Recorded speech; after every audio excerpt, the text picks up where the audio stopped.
اللہم صلی علی سیدنا و مولانا محمد وعلی آلہ و صحبہ وبارک وسلم۔ درس قرآن کی دوسری نشست میں آج ہم دوسرے پارے کا خلاصہ بیان کرنے کی کوشش کریں گے۔ دوسرے پارے کا آغاز سورہ بقرہ سے ہوتا ہے۔ اس کے آغاز میں اللہ تعالیٰ نے قبلے کی تبدیلی کا ذکر کیا ہے۔ مسلمانوں پر جب اللہ تعالیٰ نے نماز کو فرض کیا تو ابتدائی طور پر مسلمان بیت المقدس کی طرف چہرہ کر کے نماز ادا کرتے تھے۔ نبی کریم صلی اللہ علیہ وآلہ وسلم کی یہ دلی تمنا تھی کہ اللہ تعالیٰ قبلے کو تبدیل کر کے بیت الحرام کو قبلہ بنا دے۔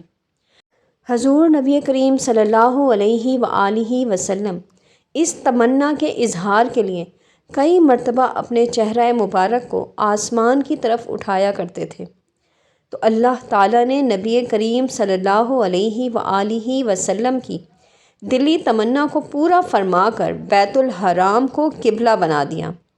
تو اس پر بعض کم عقل لوگوں نے تنقید کی کہ جس طرح قبلہ تبدیل ہو گیا مذہب بھی تبدیل ہو جائے گا۔ تو اللہ تعالیٰ نے فرمایا قبلہ کی تبدیلی کا بنیادی مقصد یہ ہے کہ اللہ تعالیٰ دیکھ لینا چاہتا ہے کہ کون رسول کریم صلی اللہ علیہ وآلہ وسلم کا سچا پیروکار ہے اور کون ہے جو اپنے قدموں پر پھر جانے والا ہے، ورنہ جہتیں تو ساری اللہ تعالیٰ کی بنائی ہوئی ہیں، مشرق اور مغرب اللہ کے لیے ہیں اور وہ جس کو چاہتا ہے صراط مستقیم پر چلا دیتا ہے۔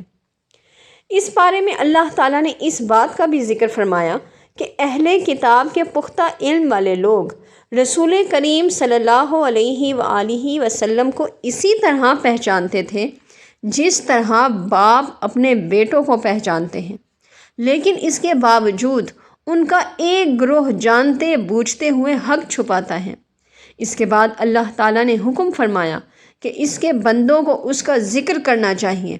اللہ تعالیٰ ارشاد فرماتے ہیں، تم میرا ذکر کرو میں تمہارا ذکر کروں گا۔ یہ بات بالکل واضح ہے کہ اگر اللہ تعالیٰ ہمارا ذکر کرنا شروع کر دے تو ہماری کوئی مصیبت اور کوئی دکھ باقی نہیں رہے گا۔ اس کے بعد اللہ تعالیٰ نے اپنے مومن بندوں کو مخاطب ہو کر کہا، اے ایمان والو، صبر اور نماز سے مدد حاصل کرو، بے شک اللہ تعالیٰ صبر کرنے والوں کے ساتھ ہے۔ اس کا مطلب یہ ہے کہ جب بھی انسان مشکل میں ہو اس کو مصیبت سے نجات حاصل کرنے کے لیے نماز اور صبر کا راستہ اختیار کرنا چاہیے، اس لیے کہ اللہ تعالیٰ کی تائید نصرت اور محبت صبر کرنے والوں کے ساتھ ہوتی ہے۔ اس کے بعد اللہ تعالیٰ نے بتایا کہ صفا اور مروہ اللہ تعالیٰ کی دو نشانیاں ہیں، پس جو کوئی بھی حج اور عمرہ کرے تو اس کو چاہیے کہ وہ صفا اور مروہ کا طواف کرے۔ اس کے بعد ان لوگوں کا ذکر کیا گیا جو اللہ تعالیٰ کے احکامات اور اس کی آیات کو چھپاتے ہیں۔ اللہ تعالیٰ نے ارشاد فرمایا کہ ایسے لوگوں پر اللہ تعالیٰ اور لعنت کرنے والوں کی لعنت ہو، یعنی ایسے لوگ اللہ تعالیٰ کی رحمت سے محروم رہیں گے۔ اس کے بعد اللہ تعالیٰ نے فرمایا کہ حقیقی نیکی تو یہ ہے کہ انسان کا اللہ تعالیٰ کی ذات پر، یوم حساب پر، تمام انبیاء کرام پر اور ملائکہ پر پختہ ایمان ہو اور وہ اللہ تعالیٰ کی رضا کے لیے اپنے مال کو خرچ کرنے والا ہو، نماز کو قائم کرنے والا ہو، زکوٰۃ کو صحیح طریقے سے اور صحیح جگہ پر ادا کرنے والا ہو، وعدوں کو پورا کرنے والا ہو اور تنگی اور کشادگی میں صبر اختیار کرنے والا ہو، اور جس میں یہ تمام اوصاف ہوں گے وہی حقیقی معنوں میں متقی ہے۔ اس کے بعد اللہ تعالیٰ نے قانون قصاص اور دیت کا ذکر فرمایا۔ اللہ تعالیٰ نے فرمایا کہ آزاد کے بدلے آزاد، غلام کے بدلے غلام، عورت کے بدلے عورت کو قتل کیا جائے گا۔ تاہم اگر کوئی اپنے بھائی کو دیت لے کر معاف کر دیتا ہے تو یہ اللہ تعالیٰ کی طرف سے رخصت ہے، لیکن زندگی بہرحال قصاص لینے میں ہی ہے۔ اس کے بعد اللہ تعالیٰ نے رمضان المبارک کے روزوں کی فرضیت کا ذکر فرمایا اور اللہ تعالیٰ نے مسافروں اور مریضوں کو اس بات کی رخصت دی ہے کہ اگر وہ رمضان المبارک کے روزے نہ رکھ سکیں تو وہ بعد میں کسی اور وقت اپنے روزوں کو پورا کر سکتے ہیں۔ اس کے بعد آگے اللہ تعالیٰ نے چاند کے گھٹنے بڑھنے کی غرض و غایت بیان فرمائی کہ اس چاند کے ذریعے اوقات اور حج کے ایام کا تعین ہوتا ہے۔ اللہ تعالیٰ کے بنائے ہوئے کیلنڈر کو دیکھنے کے لیے صرف آنکھوں کی ضرورت ہے۔ انسان کے پاس اگر بینائی ہو تو انسان صرف چاند کو دیکھ کر ہی وقت کا تعین کر سکتا ہے۔ اس کے بعد اللہ تعالیٰ نے حج کے آداب کا ذکر فرمایا کہ حج میں بے حیائی، لڑائی اور جھگڑے والی کوئی بات نہیں ہونی چاہیے، اور یہ بھی فرمایا کہ حاجی کو زاد راہ کی ضرورت ہوتی ہے اور سب سے بہترین زاد راہ تقویٰ ہے۔ اس کے بعد اللہ تعالیٰ نے بیان فرمایا کہ بعض لوگ دعا مانگتے ہیں کہ اللہ تعالیٰ ہمیں اس دنیا میں بہترین دے، جبکہ بعض لوگ جو ان کے مقابلے میں بہتر دعا مانگتے ہیں وہ کہتے ہیں کہ اے پروردگار، ہمیں دنیا میں بھی بہترین دے اور آخرت میں بھی بہترین دے اور ہمیں آگ کے عذاب سے بچا۔ اس بارے میں اللہ تعالیٰ نے سابقہ امتوں کے ان لوگوں کا بھی ذکر فرمایا کہ جن کو ایمان لانے کے بعد تکالیف اور مصائب کو برداشت کرنا پڑا۔ اللہ تعالیٰ نے اہل ایمان کو سابقہ امتوں کی تکالیف سے اس لیے آگاہ فرمایا تاکہ ان کے دلوں میں یہ بات راسخ ہو جائے، پختہ ہو جائے کہ جنت میں جانا آسان کام نہیں، بلکہ اس کے لیے تکالیف اور آزمائشوں کو برداشت کرنا پڑے گا۔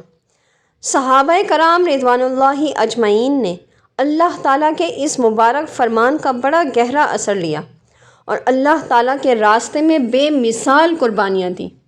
حضرت بلال رضی اللہ تعالیٰ عنہ کو حرم کی تپتی ہوئی سرزمین پر لٹایا گیا، تپتی ریت پر ان کی کمر کو جھلسا دیا گیا، ان کے سینے پر سنگ گراں رکھ دیا گیا۔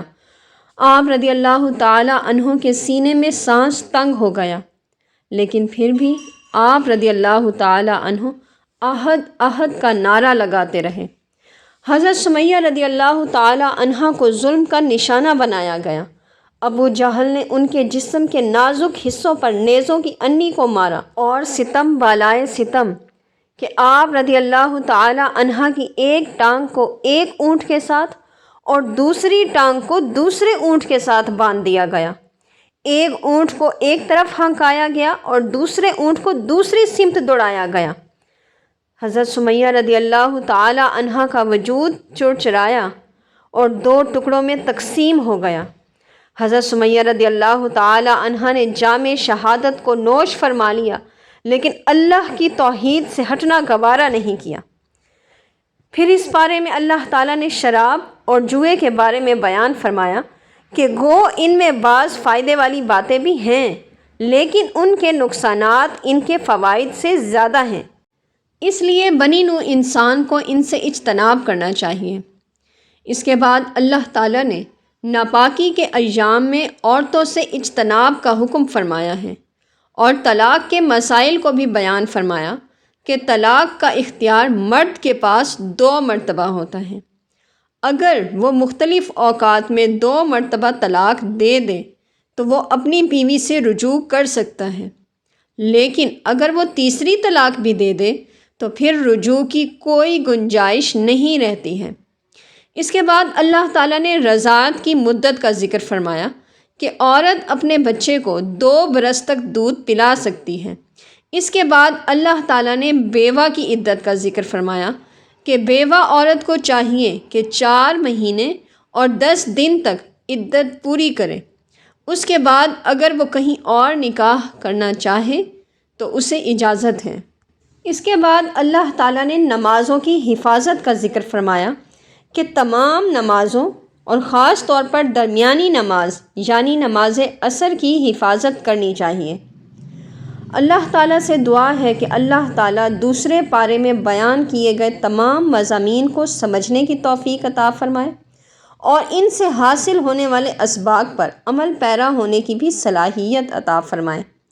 آمین ثم آمین انشاءاللہ عز و جل، وما علینا الا البلاغ المبین۔